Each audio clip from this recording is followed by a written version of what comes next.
Isha, Big Brother Boomerang for 410 Line Dancers. This is 410 Line Dancers TV. We are at the UC Awards in Baltimore, Maryland, and there is nobody more Baltimore than our guest today. Tell us about it, Lisa. What you want me to say?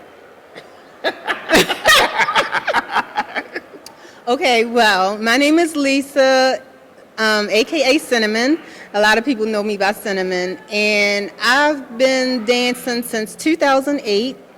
I started teaching actually on the job. I was recruited by some coworkers, and I taught for like 6 years before actually getting a class outside of work. So, but when I first started line dancing, I actually was trying to lose some weight. And so one of my coworkers asked me, well, if you're trying to lose weight, you should come to my class. So the first class I actually went to was Trish Womack class. Oh, wow. That's your coworker? No, she's not my coworker. Oh. My coworker was going to her class. Okay. And so she recommended that I come there. And so after the first visit to her class, I was hooked as far as going to classes and everything. However, I loved line dancing from the beginning. Anyway, I used to see it like when I went to the club, see some people doing like the wobble, and stuff like that. But I really liked it. But the only thing is when I went to my first event, I was really shocked because I thought that I would be doing a lot of the dances that I learned in class. Mm-hmm. Come to find out, I was like, oh my goodness, it was way more dances. So I was able to get up on the floor and do a few dances, but that really took me over because I was like, no, I got to learn more dances. So actually after that first event I went to, I started going to just anybody class. I started not just her class, I started going to Randy Dennis class, I went to Ronnie Good class. I was just going to anybody class I could because I feel like a beginner person who's just learning how to line dance, you shouldn't be restrictive on them, like get mad if they go to other people's classes. Mm-hmm. I feel like they become well-rounded when they visit because everybody have a different style of teaching. And so I'm not selfish. So I feel like if I can't give a person everything they want, I like say, so-and-so teach class, try that class, everything, because we're not superhuman or selfish that we can't like promote other instructors, because I have instructors come to my class, I go to other instructors' class when I can, because you never stop learning. There's so many dancers out here that you can learn from anyone. That's the way I feel. Well, speaking on, well, first of all, before we even get into your dance, because you got some nice dances out there, I thought when I started, I was the only one with sweatband swag.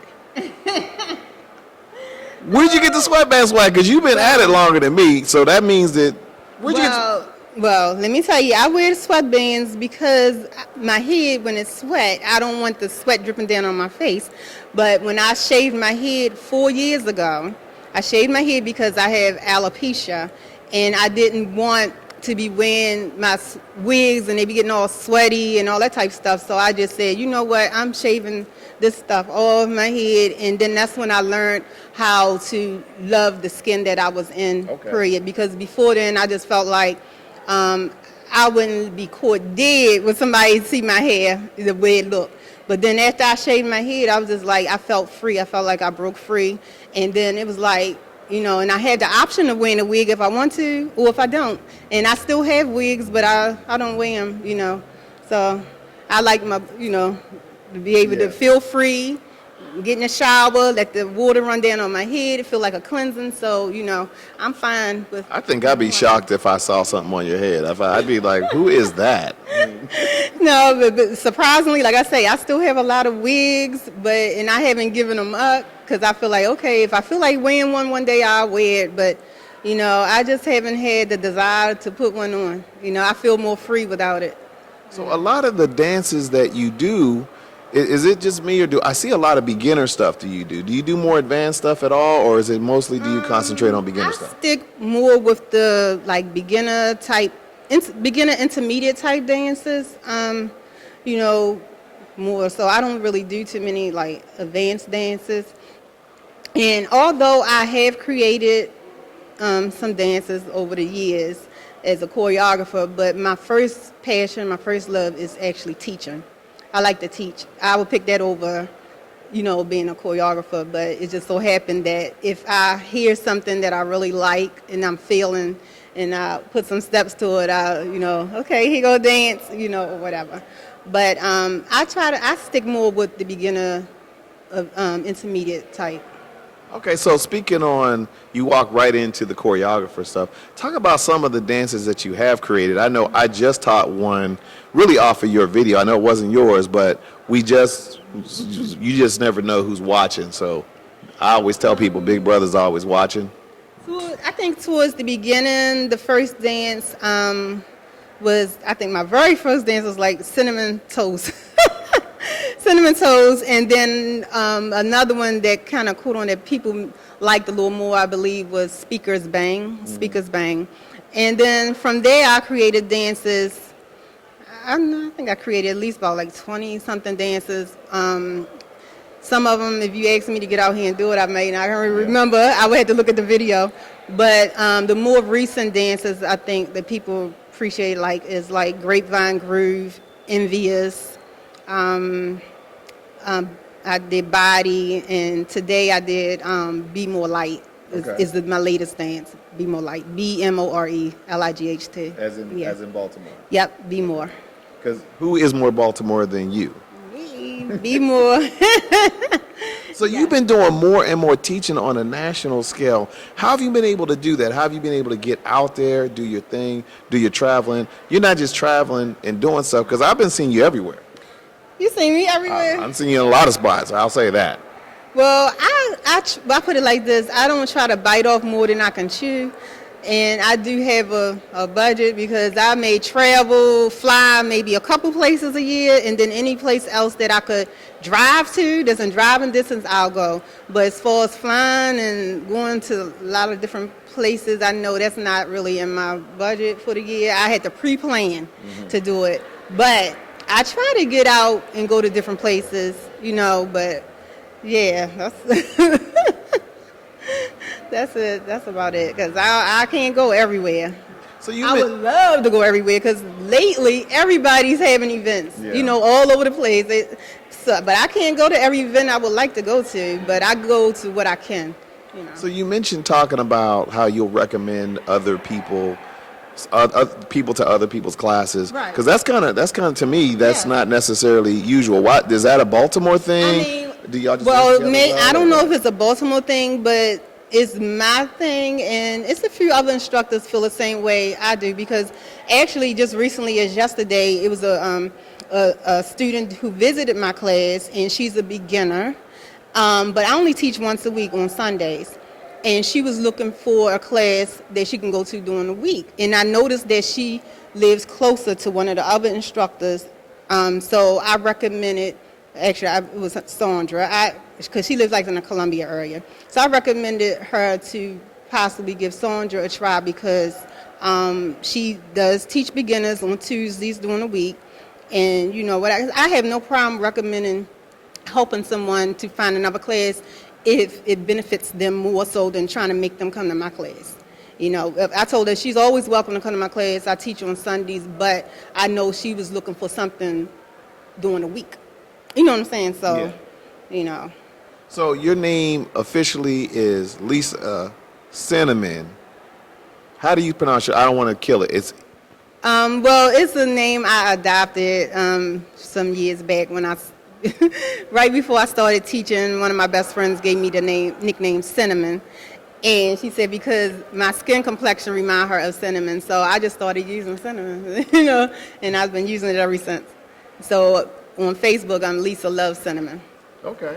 So if you want to get in contact, if you're in the Baltimore area and you want to get in contact, it is Lisa LuvCinnamon, or how would we contact? On Facebook, I can be reached on Facebook, Lisa space LuvCinnamon,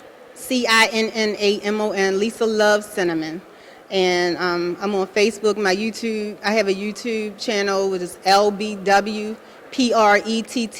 and the number 2. And I have a lot of videos that go back, way back when I first started line dancing, from different events and everything. So Now, speaking on those tons of videos you have, how do you select what videos, what dances you do in your videos? Because you do have a lot of videos out there. Well, when I select videos, well, like I say again, this is me. I like to do videos of people that's really not out there, like well known, or you know what I'm saying. So if somebody's like trying to get a start and they just started becoming a choreographer, I tend to gravitate to them. You know, more so like I wouldn't say the underdog, but you know, people who really want a chance and not be like overlooked because of the more popular type choreographers. You know what I'm saying? So, and then I have to feel the dance too, not say, especially if it's like, I say, oh yeah, they are like that, because sometimes they need that push, they need that help. You know what I'm saying? To get it out there, because they can do a dance as well as a well-known choreographer, but won't nobody give them a chance. Right. You know, so. I mean, I think that's part of the problem with so many dancers, and there's so many great dancers out there. Mm-hmm. A lot of great dancers end up getting lost in the shuffle. Right, they do. And I wouldn't say I just gravitate to them, because I do some dances, if I'm feeling it, of well-known choreographers also, but I just gravitate to the more unknown ones more so, yeah. All right, so how many years has it been here at the UC Awards for you, and then how many years have you been teaching? I've been to every UC except for one since it started. And this is only my second time teaching at the UC Awards, which I'm very honored to be able to, was asked to do it. So I'm really happy about that, I'm humbly honored for that, Well, thank you. This has been Isha Big Brother Boomerang Hutchinson talking to Lisa, a.k.a. Cinnamon, in the house. Do you have a key to the city? Are you Miss Baltimore? If you want me to be, I'll be Miss B More. Miss Bald and Beautiful, B More Queen. See, you said that. I ain't said that. Hey, I don't want to hear that. I didn't say that. So tell us about NLX. What is that? NLX stands for No Limit Express Line Dance Group. It started when I started teaching class, and I formed, which was a few years ago, and I formed a group called No Limit Express. It's like 8 of us in the group. But yeah, that's what NLX stands, abbreviation for that. All right. Yeah. This has been Isha Big Brother Boomerang Hutchinson for 410 Line Dancers TV. We talk to the people that's making the big impact and make 410 and make soul line dancing great. We are so honored to talk to you. You're one of my favorites for sure, one of the people I watch. You're thinking nobody's watching? Big Brother's watching, y'all. You never know.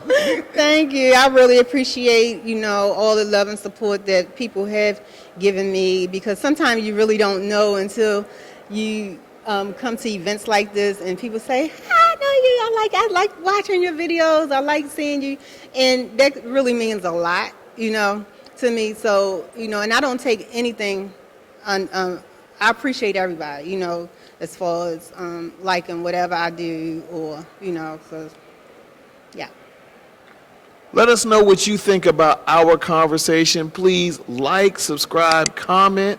Let us know. Let us know what you think about me and my crazy questions. Let us know what you think about Cinnamon over here. This has been 410 Line Dancers TV, and we are saying peace, y'all. Peace and head grease. Head grease.